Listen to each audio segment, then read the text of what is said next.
dogging. I don't know if people have heard that term. There's a big difference between bird dogging and wholesaling. For people who bird dog, it's more or less, hey, I know there's this abandoned house in the corner of this street. Go look at it, and then they want a little bit of a fee if you end up actually, you the investor end up going, looking at it, doing all of the work, right? All of the due diligence analysis, who owns it, blah blah blah, and getting a little fee for it. That's bird dogging. That is not wholesaling. There's a lot more work that's involved in wholesaling that I think a lot of people that haven't done it or newer to the business aren't aware of. So essentially, things to understand for wholesale. So you're essentially marketing for deals, right? Getting them under contract. And the way that it works is you're simply assigning the rights to your contract to an end buyer. Okay, so you're actually marketing for properties, taking phone calls from potential sellers, actually looking at the property, doing all of the initial due diligence and analysis, right? You're going to look at the rehab numbers, you're going to pull comps, see what the property is going to be worth, figure out different exit strategies. Is it the best type of property for a rehab? Is it better for a rental? And once you do all that analysis, there's still the negotiation part, right? You have to talk to the seller and come to a mutual agreement as to what purchase price will be for that's going to be good for you as a wholesaler, right? Leaving a little bit of meat on the bone, and that's obviously going to work for the seller. So there are all those steps before you even get to the contract or to the closing that people sort of aren't aware of. There's a lot of work to do before you actually get to that closing and get your payout. So just trying to think, because we're gonna do other blabs where we're actually gonna dive into things. So I don't want to go off on tangents on some of this stuff, because we're gonna do that in future blabs. So I'm just trying to give sort of a basic overview. Now, when you put a property under contract, what's important to remember is that in a wholesale, there's different ways of doing it, but let's just say you're going to assign that contract to an end buyer. So one important thing to keep in mind is that your end buyer is going to have to abide by the terms in your contract. Okay, so it's a great idea, right, to have end buyers in place. Okay, if you're a newer investor, I would not recommend going out, finding a deal, and then scurrying to try to find a buyer. Okay, you should have a buyer's list already in place, a database already in place. Work on that first. Again, and just to let people know, we are going to show you how to do that. Right. Okay, so everything that Adam's explaining and going over and kind of giving you the overview of, we're going to show you how to get that buyer's list. We're not just telling you, hey, you need a buyer's list like most do. Well, how do you get a buyer's list? We're gonna explain to you step by step how to do that. But we're not going to go into every way. We're going to show you one main way to go in and get and create a buyer's list. So just go ahead. I just wanted to make sure people understand that. Yeah, sure. So it's very important to know more or less the terms that your end buyer is going to want to abide by, right? You're going to need to know if they're paying cash, if they need a financing contingency for something called hard money or private money. You're going to need to know, are they going to want inspections? How fast can they close, right? Because you're going to be putting all of those terms into your initial contract with the seller, who, like I said, once you assign that contract, if your buyer isn't happy with the terms that you already have in there, if they want an inspection, but you put no inspections, I mean, you're not losing the deal, but you're really cutting down on its efficiency, because now you have to go back to the seller, right? Add addendums to the contract, explain why you're adding addendums at this point in the process, especially after you've both already agreed on these terms, right? It really makes it a little more sloppy, and every time you have to do that, there is the potential of jeopardizing the deal. So it is important to know sort of what buyers are buying in what areas, and to know a little bit about your buyers. Just like I said, can they close in 15 days if you have that in your contract? Are they buying cash? Like I said, do they need the inspection contingencies? Some of them have hard money lenders that actually need to view the properties before giving the funds, basically approving the loan. So these are all things to keep in mind when you are getting the property under contract.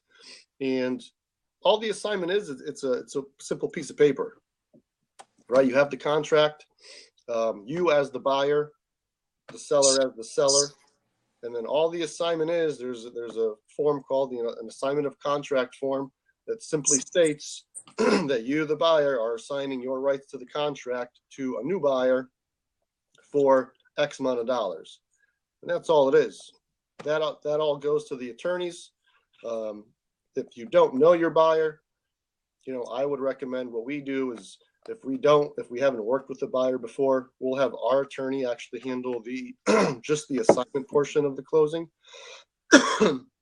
just to make sure that our interests are protected. So yes, you are having 3 attorneys, right? Seller, buyer, and yours for the assignment. But to me and to us, it's worth the sort of the added complexity of the deal, because it protects your interest.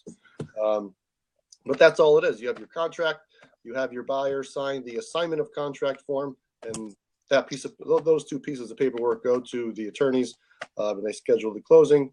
Once it closes, you get your payout, and that's really the sort of the broad overview of a wholesale deal. Yeah. Now, there are obviously differences. People are doing them a little different, but that is the main way to get a wholesale done. And legally, really, I mean, some people take cash. Our next Blab is the illegal ways. We have the legal way and the illegal way to do it. Just don't get caught. Right. And we're not attorneys or accountants. Okay? I think we needed to say that in the beginning. But there's different ways to do it. Now, getting paid out at the end, I know there's wholesalers that will say, "Oh, I get my cash up front when I assign the contract." Well, that's great, but it doesn't always work out. You don't always get what you think you're going to get. And if there's not you have a contract, but if title or a closing attorney, we use closing attorneys in Connecticut, but there's title companies in other Florida and Texas and things like that. If it's not with either of those, and you're getting a wire or a check cut to you, if you're local, a check; if you're not, it's a wire. You don't really have anything tangible. All you have is somebody's agreed upon, I will pay you X amount. And when someone gives you a deposit for the property, do not put that directly into your pocket. It goes into escrow. There's certain things that wholesalers will do, and a lot of times they do things because it's a point of, I need money and I need money now. And that's where you kind of have to draw the line and do things the right way. And that's what we're going to show you how to do. I think we can also go over why people wholesale, right? There's obviously different niches in real estate, right? Some people rehab, some people do buy and holds, lease options, some people wholesale, right? One big reason that newer investors wholesale is because it doesn't require any cash from you.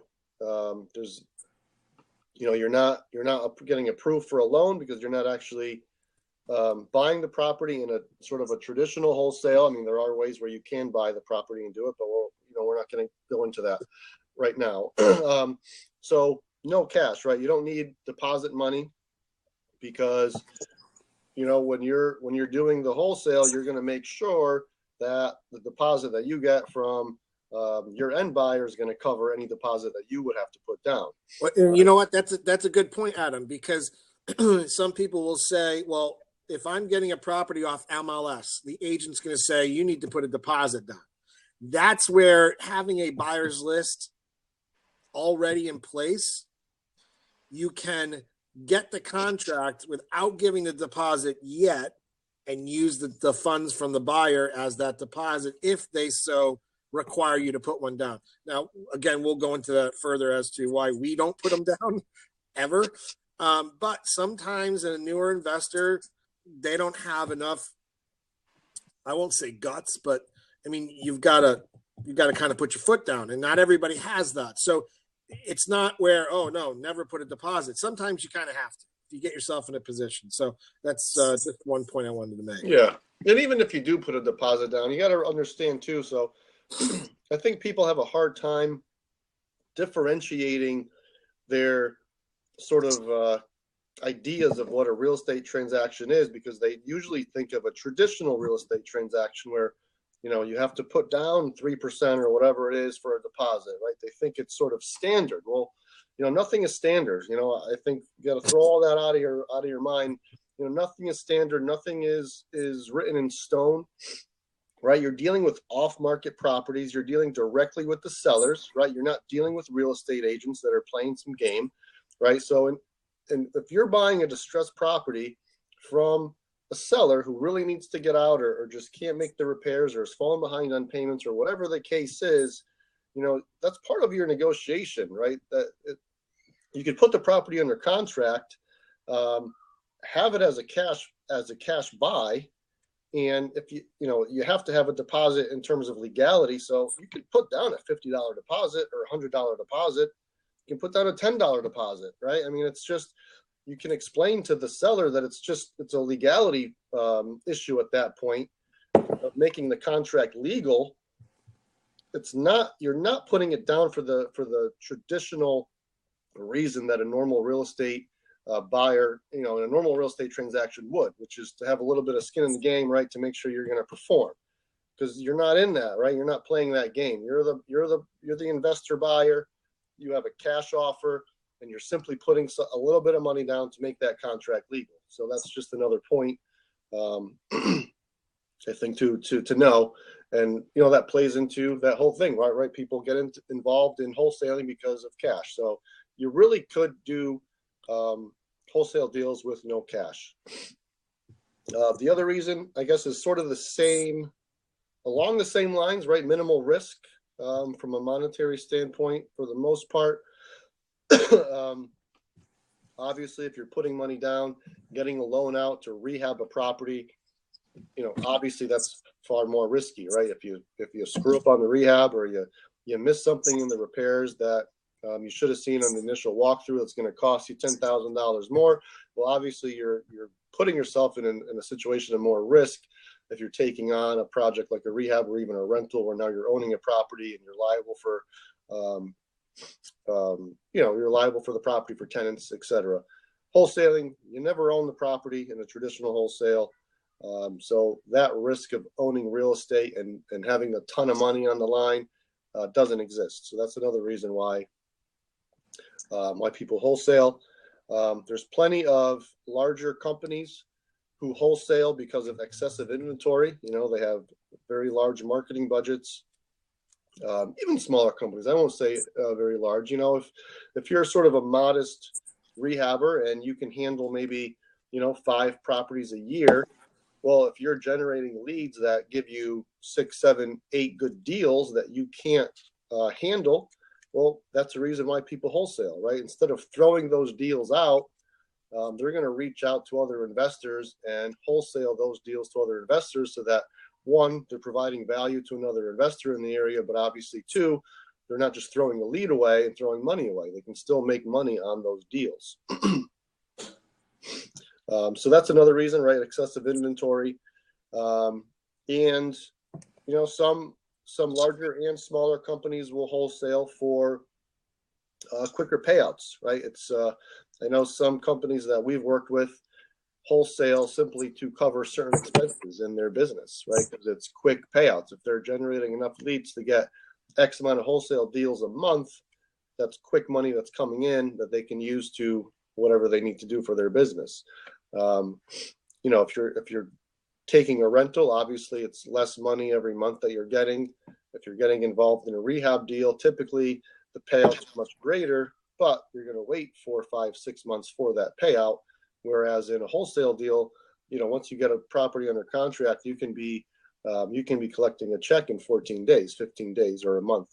So quicker payouts for whatever reason, multiple reasons, is another reason why people actually go to wholesaling. to wholesaling. Yeah, I mean, I think another one too. I mean, let's be realistic. There are people who have bad credit.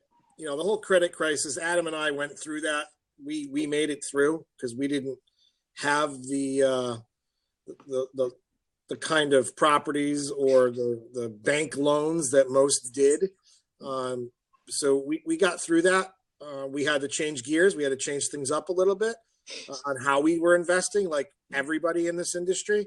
But we made it through. But most people now, wholesaling is, you don't have to worry about a credit score, right? Because if you're going for a hard money loan, even a private lender, even friends and family, everyone says, oh, go to your mom, your dad, your relative, your neighbor, the old guy down the street, ask him for money to do a rehab. They still want to make sure you can pay it back, and everybody made mistakes. Okay. We all did. But not having a credit score high enough to get a loan is going to hold you back. Well, with wholesaling, it doesn't hold you back. So I think that is drawing not just newbies anymore, but some fairly experienced investors back to wholesaling because it'll generate the cash that they need to put down on that loan. Because when you have a poor credit score, you're 9 times out of 10, they're going to ask for more skin in the game, more money down. So they're going to say, hey, if you have 30, 40% to put down, we'll give you a loan. Well, most people don't have liquid cash like that. So that brings them back to wholesale and moving properties that way. Okay. So that's another very good reason why wholesaling has become a little bit more popular with, fairly experienced investors who had a little bit of trouble in the credit crunch. There's no need for that credit score anymore. You don't need money to do wholesaling. I shouldn't say that. You don't need the down payments like you would if you were doing fix and flips or buy and holds, where you would need for that long-term loan. So I think that's another big reason why wholesaling is, why people are doing it, is because credit scores, are down for most people. Yeah.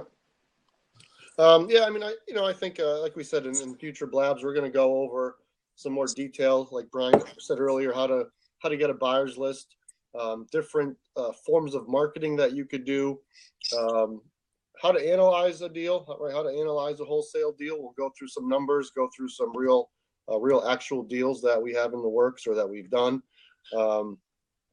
We can go over the contracts. All of that we'll discuss, I think, in future Blabs. Also, even co-wholesaling, right? Which is actually pretty cool, because you can literally, put in a half hour to an hour of your time and make 5 or 10 grand, right? I mean, that's a pretty good payout for an hour of your time. So we can go over that. But I think, unless you have other stuff to mention, Brian, I think we can go to Q&A and see if there's any questions, because we're approaching a half hour already on this. It's our time. If we're on the phone or on the Blab longer than 45 minutes, I think we melt into our seats. That won't have anymore. Adam and I, like I said in the beginning, this is our first Blab, so we weren't really sure how we were going to handle it time-wise. Because again, we just wanted to give a general idea of what we were going to go over. We're going to keep doing the Blabs, and hopefully people subscribe and come in and interact with us and ask the questions. I mean, we're here. And I think before we go to Q&A, Adam, I think maybe if you want to give a little bit of background on yourself, not to brag, but just to let people know that we're not just two guys. Oh, I'll brag. We're not two guys that are just sitting back saying, hey, you know what, let's go on Blab and see if we can, tell people how to do real estate, because we started last week and I read the book. You know what I mean? We've been through the down and dirty. Adam and I both have been partners now for, I don't know, how long, Adam? A couple years? 3-4 years? 3-4 years, yep. And we've had some tremendous experience with deals. So we're not going to sit here and tell you we are billionaires and, oh God, real estate's easy. Close, Anybody though. can We're do close. it. We're close. We've been through it. We've had the letdowns. We've had to scrape ourselves up off the floor from getting knocked down, and we've had to put our tail between our legs. Back in the beginning, I think both of us in the beginning of our careers, we made some really bad mistakes. I mean, at least I did. I don't know if Adam will admit it on live. I've been perfect the whole way live through. Recorded video, but I have. And, some of them have been embarrassing. Some of them you have to kind of wheel your way out of. But every single one of them has been a learning experience. We try not to make the same mistake twice, but in this business, sometimes it ends up being the same mistake indirectly, but definitely not a third time. So why don't you give them a little bit of background on you? Be brief, please. I know you brag, but be brief. I'll tell them a little bit about myself. This way, again, overview, let them know who we are, and then go from there to Q&A. Sure. So just real quick, I mean, been involved in real estate maybe 8-9 years or so. No previous real estate experience. So, I want to let people know that, because you really don't need to have the experience to get started. I mean, it's really the most important is to simply get started. I took some classes, did some webinars, went to some seminars, but it gets to a point where you just have to say, all right, I have enough information to get started, and then the rest you learn on the way. So again, no real estate experience, definitely not deep pockets. I don't come from a wealthy family. Oh, come on, Adam. I mean, Brad Pitt is my uncle, but so, getting started was tough, and it was trying to get private money, trying to get approved for hard money. But you scrape, you try, you keep going, and we ended up doing a number of rehabs. That's how I started out. I actually didn't start out wholesaling. I started out rehabbing. And that's I think a story for another Blab, because there is sort of pros and cons to doing both, right? Whether you're going to start wholesaling, whether you're going to start rehabbing first, what's better and why. But it wasn't a conscious decision really. We started rehabbing because we knew a company that was rehabbing, and that was really the extent of our decision making of what we were going to do. So like I said, went to some seminars, started rehabbing, did a bunch of rehabs here in Connecticut, single family. Got involved with a company that was on A&E's Flip This House on TV. They were actually one of our primary lenders, and really learned a lot. Worked side by side for a little bit with my partner at the time, and just got a lot of great experience.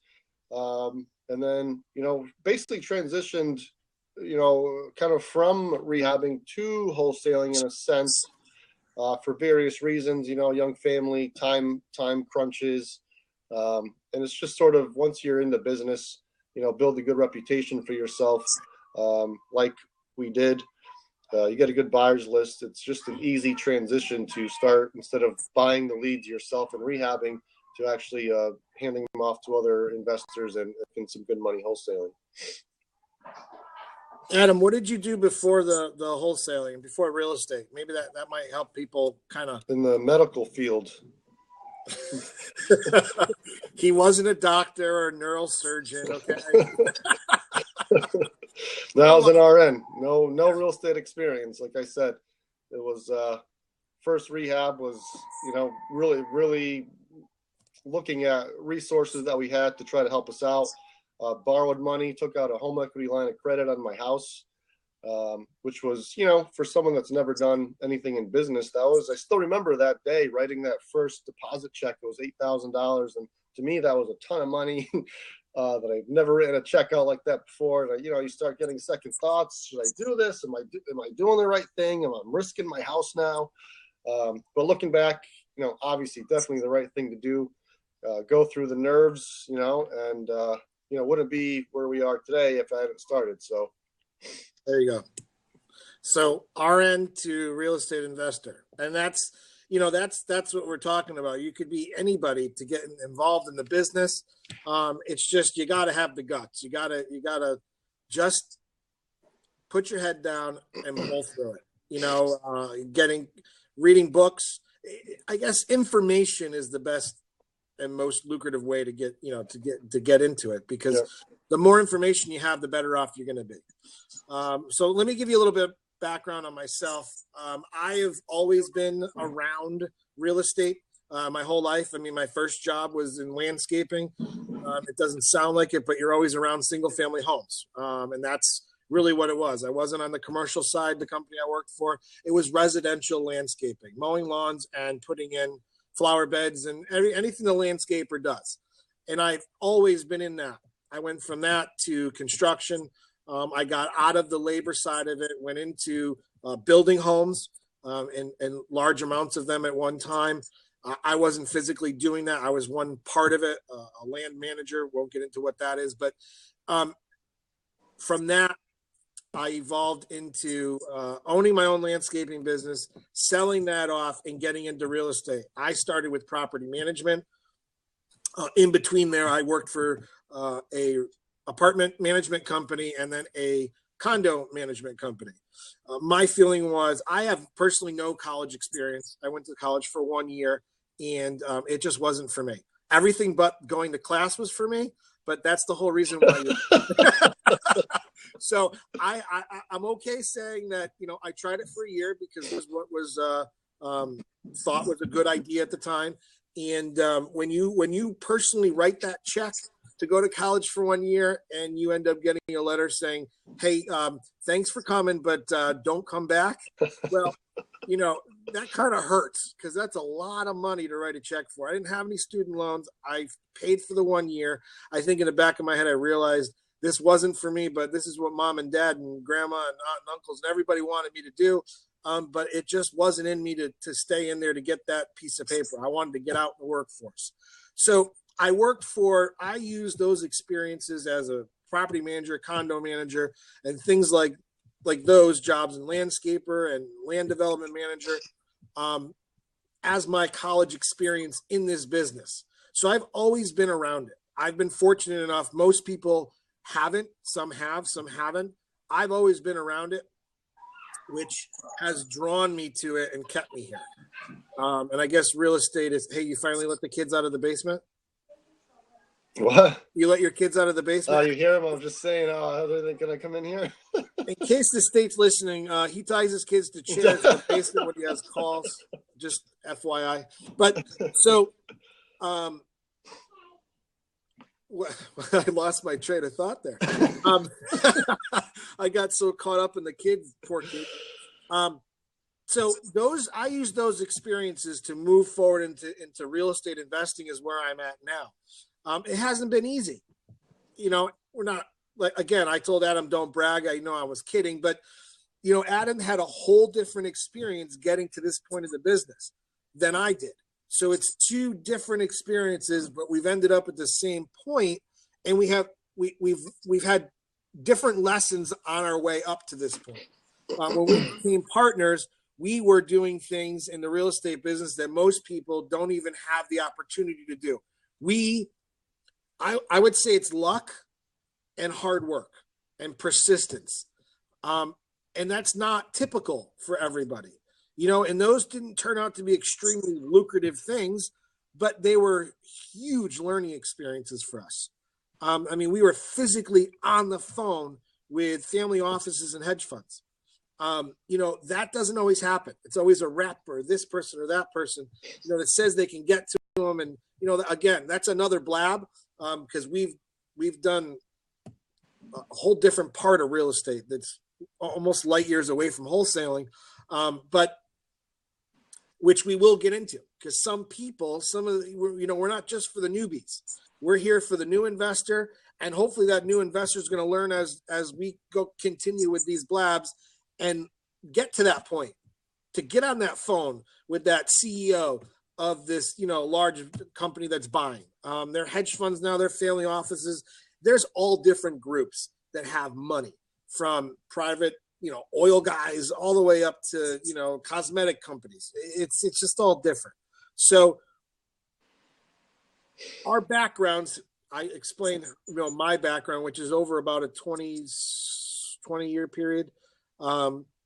And with Adam too. So we're not brand new. Okay. We haven't been doing this for 60 years, but we're not brand new. We're based in Connecticut. And we're very familiar with many other markets across the country.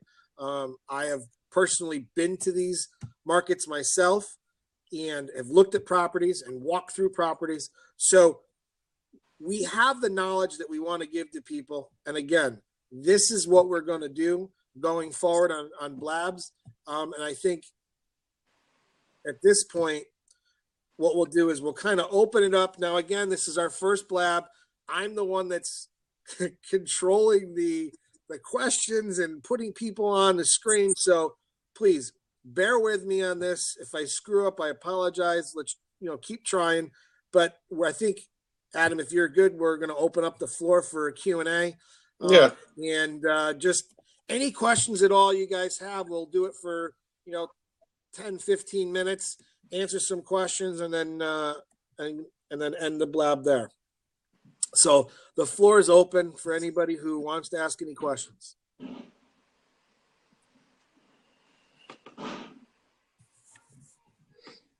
Do you have how many people are on your side?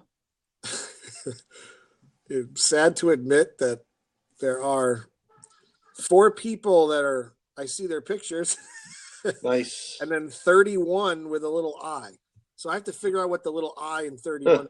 I don't know if those are people that came in and left. I don't know. So maybe we're like background noise. Well, hey, you know what? If we can't get people to accept free information, how to do something, I don't know what more we could do. It's all good. It's the first one. It's all right, Yeah. So, are there any questions from anyone that's listening? We need the music. That background music? Mm. Is it Jeopardy? The Jeopardy music?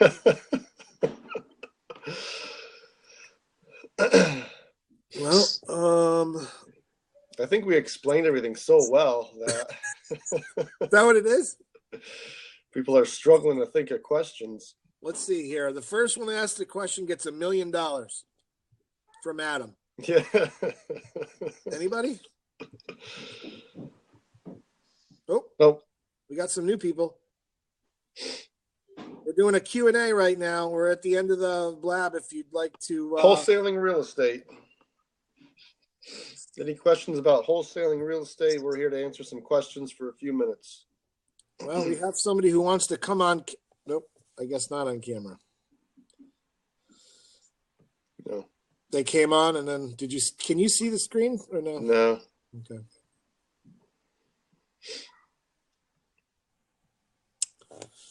Well, those are easy. Yeah.